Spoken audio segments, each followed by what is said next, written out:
This is our second segment in our KPLE special broadcast on poverty's impact in Central Texas. In this segment, we're going to be really delving in a little bit deeper into the mental health aspect. And we learned in the last segment that 65% of homeless people in our region are homeless because of mental illness. And I have two special guests with me that really are experts again. I have to my immediate left, Officer Kyle Moore. He is the Homeless Liaison Officer of Killeen Police Department. He's on the outreach team. He's the mental health officer and crisis negotiator. And beyond him, on my far left, we have Bishop Darryl Shaw. Some of you know Bishop Shaw. He has a program on our air, but he also is pastor in our region, and he has a substance abuse center called Word of Life. So thank you both for being here. Thank you for having us. And I appreciate all that you do as well for the community, and this is a portion of it, but it's an important portion. And I think the best thing to start with you, Officer Moore, would be if you would tell our audience a little bit about what your job actually is and maybe what a typical day looks like. Well, I can tell you that a typical day is there's non-typical. There's no such thing. But in 2018, Chief came here, Chief Kimball, and then Commander Davis got together, and they were deciding, hey, we have a homeless population that seems to be growing. What are we doing to proactively address those issues? So they put out a request, say those who want to start a homeless outreach team. Of course, I put my name in the hat, and I got selected for that position.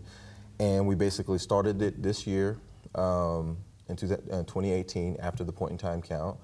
And I'm real appreciative because they basically gave me free reign to go ahead and try to mold and create something that will fit Killeen. So I went to a couple of different cities. I went to Austin, did research in Lubbock, not gone to Lubbock, but went around to Lubbock, San Antonio, looked at how they do their programs there.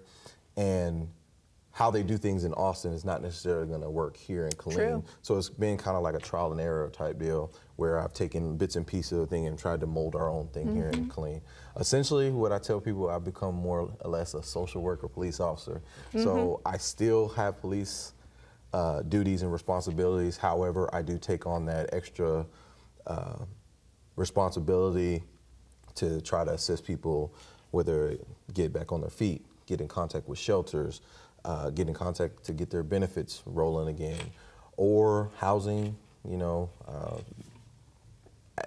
it's a multitude of different things. So I've had a really, really good time, and we've had some really, really good success. That's great. This year. That's great. Well, I didn't even realize it was that new of a program. Yes, ma'am. I think, we're hearing across the board that law enforcement is moving in the direction that Killeen has moved, and I think it's a critical step. Because your eyes are there, you're in a patrol car, you're out, you see a lot of things, and just to have the opportunity to be a help, will alleviate a lot of the problem. I'll just say ultimately that some of the traditional approaches that police, I'm not going to say Killeen Police Department in general, but police in general have been arrests, Certainly. And it doesn't work. Mr. Hornsby said on the last segment, our jails are filled up with people who probably shouldn't be in Absolutely. jail. Now, that doesn't excuse the crime that they did. However, if we were able to address maybe their mental health needs, they may not have went over to the criminal side. So I really, really enjoy this proactive approach instead of trying to address the issue before it becomes volatile or whatnot. So right, and that is so true. And even we were talking in the last segment that education is the most important thing. Education for family members, education for the individual, education for me, for the public, will definitely alleviate some of the stigmatisms. And not only that, I think it empowers us to be able to be a part of the solution, which is what you are doing. in Killeen, you mentioned to me a statistic just before we came on the air that we are, is it 12th in the nation or 12th in the state? 12th in the nation. Share with the audience a little bit about that statistic. Well, we just had some training. I'm part of the Central Texas Homeless Coalition, and we had the THN, or Texas Homeless Network, come in and do some training with us, and I think they'll be back again. And basically shared on a PowerPoint, Killeen sits at number 12 in evictions, which goes directly, obviously, to homelessness. Now, some people, just because you get evicted doesn't mean that you automatically transition into living out on the streets. But it's a huge factor. It is a big factor, and which goes towards the, the stigmatism that gets put on homeless people. Now, a lot of people think, I heard people mention, oh, they're lazy. Why don't they go out and get a job? Why don't they go do this? When they don't consider some of the economic factors. Yes. It's really an economic factor in a huge way. Too. I mean, look at the types of jobs that you have here. Right. So, it's not a shot at the types of jobs that we have, no, but we're it's a reality. Yeah. We're a transient community that has always had difficulty drawing industry. Yes. Because of deployment. We can all look back even just as recently as 1990 when there was building going on in the city of Killeen. Some major businesses in our entire fort was deployed, and there was bankruptcy in business. So that's part of the issue that we have, and so therefore we have to tackle the situation in a different way. Bishop, I'm going to come to you for just a minute. You have had Word of Life for how many years? 15 years now. 15 years. So you have hands-on experience with dealing with homelessness, but especially mental illness as well, don't you? And tell a little bit about your facility and your experience. Well, the Word of Life Substance Abuse Facility has been there since 2003. And we deal with dual-diagnosed patients, those that are suffering from mental health illness and substance abuse. What we've learned is that substance abuse triggers mental illness, and mental illness triggers substance abuse. Over the last 10 years, we have seen more mental health problems being the root cause of substance abuse. And that's primarily been because people are suffering from mental health, not able to get prescription medication and so on and so forth. So they go to street drugs to try to deal with those situations. So it has caused us to kind of change the method of how we deal with substance abuse now, 2018, 2017. And that is to try and partner those individuals with mental health counselors and so on and so forth, so that they can get the mental health foundation work done and then deal with substance abuse, because we all know that alcohol and drugs is not anybody's problem. It's why they use, okay? And to be... Why they use. It's why they use. So the truth of the matter is, my problem is when I'm sober, okay? So I have to make good choices when I'm sober. If not, then guess what? I try to escape from myself by using drugs and alcohol. And a lot of those have mental health foundational problems. Being in Killeen, and as soon as you started talking, thinking about the 10 deployments that we had, 10 years of deployments that we had on the PTSD issue. We do draw a lot of veterans. A lot of Vietnam veterans we are seeing, and less, of course, as they age out. But to me, that was the most prominent group that I saw homeless. And now we have, after all these deployments, we have another group of individuals that they happen to come back to Killeen and maybe stay. What is the percentage and what is the impact of Fort Hood on our homeless situation? For us to be 12th in the nation, I believe it's partly by reason of Fort Hood being here.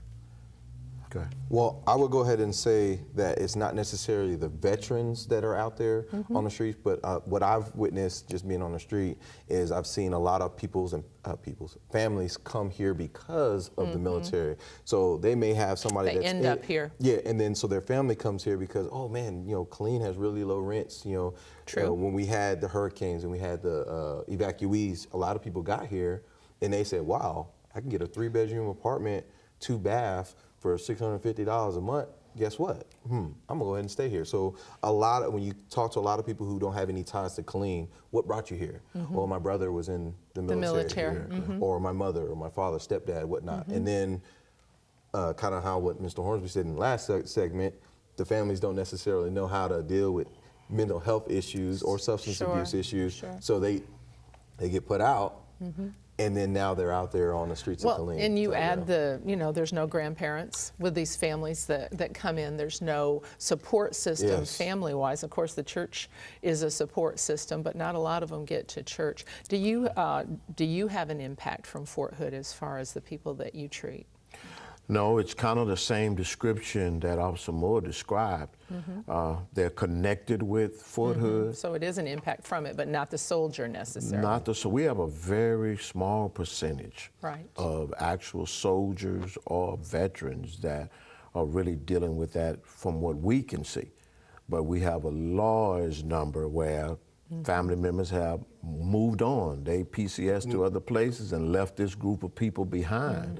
And they got here simply because someone they knew in the military was here. Yeah, and I think what Officer Moore said about the cost of living being less here really has kept some folks. I think the biggest impact, the reason why we haven't seen as many soldiers that are on the street is because all the resources that are available, especially in the military town here. They're really taking care of soldiers, trying to. They're trying to. So, and the way I've explained it to some, if you're a veteran in good standings, even in not good standings sometimes, there are so many organizations that are willing to help a veteran before your normal citizen. So. Right.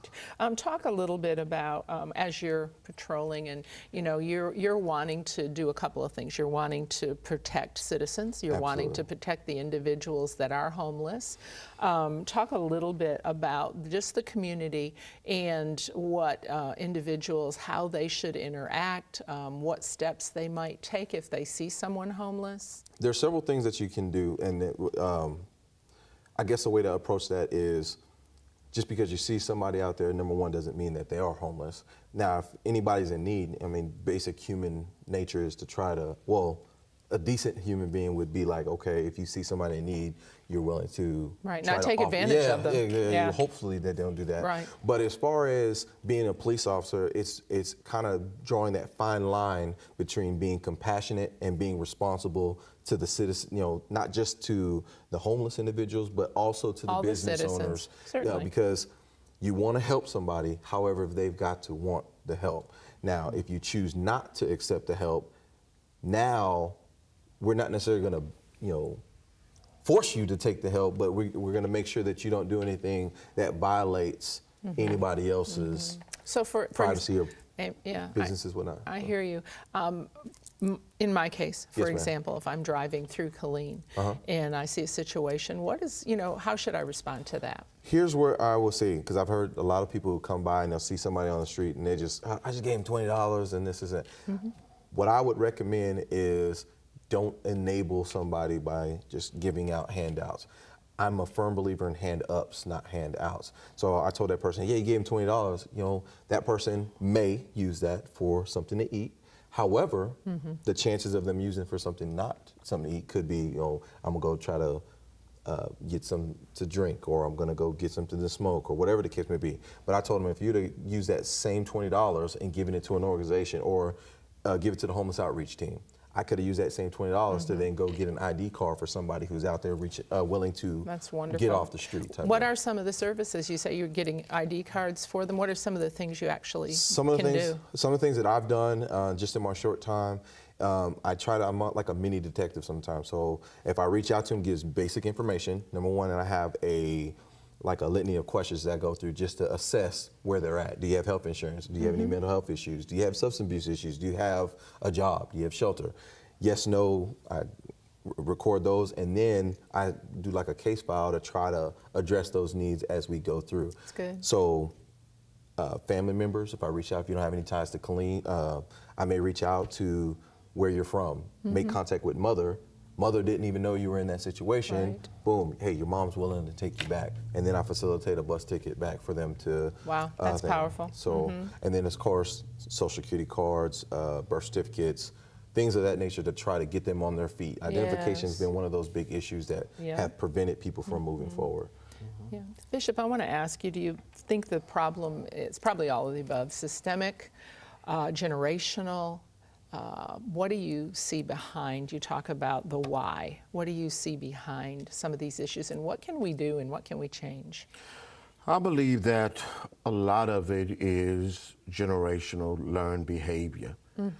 This is what I've learned. These are the coping skills that I've learned, and they're not really that great. And so again, it comes down to education. We have a program, we call it the Wedding Feast, where on every Wednesday at noon, we feed the homeless and try to give them information, okay, about mental health, substance abuse, homeless, and so on and so forth. And so I think that having an opportunity to share pamphlets and give them that information at least helps them to know that there is help. We will guide you to the right place. But, you know, education, but I think learned behavior has a lot to do with most of it. It's hard. You get a person in you finally moving them to a place, but some of the learned behaviors that they've had, not learn how to manage money, so they go out. I had this one girl, she said, I need a TV off some more. I was like, okay, I got you. You know, went and got her an old box TV, but then a week later, I go back to visit, like, hey, see how things are going. She got a flat screen in there. She done went over to, I'm not gonna name the business, but she done went to a business and rented and so now you've created a bill, you know what I'm saying? So it's that not knowing, you know, and you know, everybody has their troubles with money sometimes, I guess, but True. I mean, But it's learned behavior that Yes. you're seeing quite a bit. So, you know, wow, that's a huge, I guess we're addressing it in the school systems. We're starting young to make some differences and trying to do some of the things. And we have about a minute left. Is there one particular thing either of you would like to add? I just think that we're doing a pretty good job. I want to congratulate you, Officer Moore, because you're seen downtown.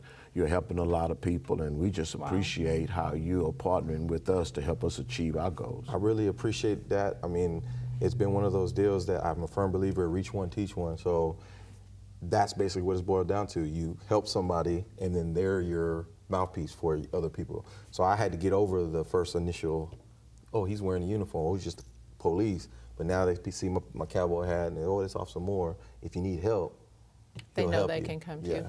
Wow, what a advancement that is to even 5 years ago, and just again a co-laboring, a partnering of government agencies, faith-based agencies in the area, knowing who supplies what, knowing who can connect and help people with whatever the issue is. We appreciate what you do, and I know that our audience is gaining some valuable information today, and we'll be back in the next segment, and we're going to be talking about healthcare, which is a big deal.